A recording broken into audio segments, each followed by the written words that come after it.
So what I'm going to show you today is how to create a YouTube playlist to use with your students or save videos for your kids, whatever you want to do. So I'm already in my Google account. So I'm going to click on that and I'm going to click on YouTube.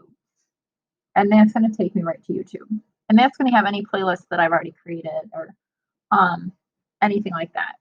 I did start one for the same topic that we're going to do today, but I'm going to create a new one that has a little more in it and that I can share with my students.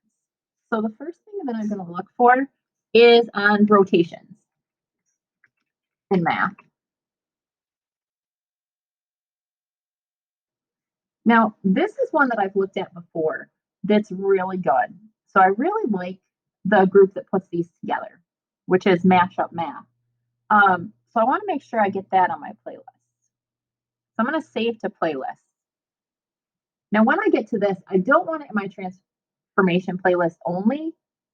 I want to create it in a list that is transformations for students, because in mine, I have some things that I needed for a college class that I was taking.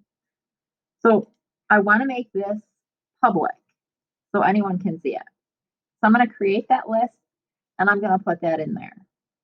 So that covers my rotations. The next thing I want is reflections across the X and Y axis. So I'm going to try to see if there's any for Mashup Math for that.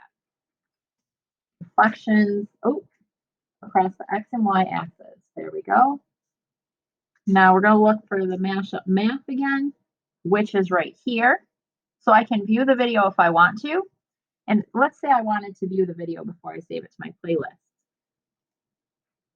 What I could do is if I scroll down past the video, then right here, there's the three little lines with a plus sign that says save. If I click on that, come on.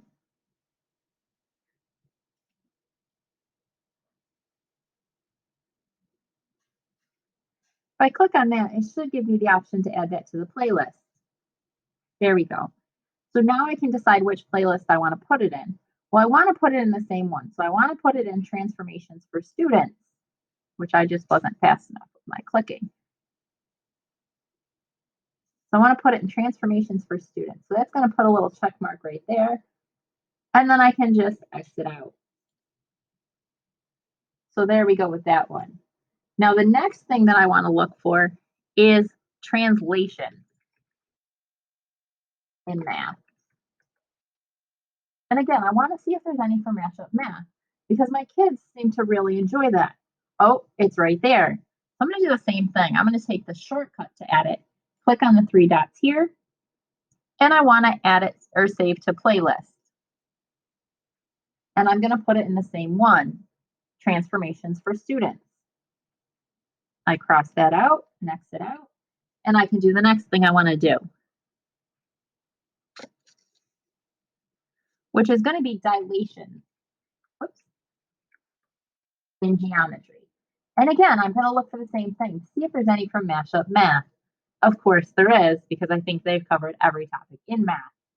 So I'm going to do that, and I'm going to save that to my playlist. Now that's as far as my kids have gotten so far, so I don't want to put too much on there. So now if I wanted to view my playlist, if I go over to the left-hand side, I can look for it. I could see my videos if I have any. I can see my library. Here's my transformations for students playlist right there. I can bring that up. And there's all the videos that I added into this. So say I want to show one during class. I could go to my playlist right there, show the video, and they would see it. So adding videos to a playlist is a great way to sort things and stay organized. And it's pretty easy to do.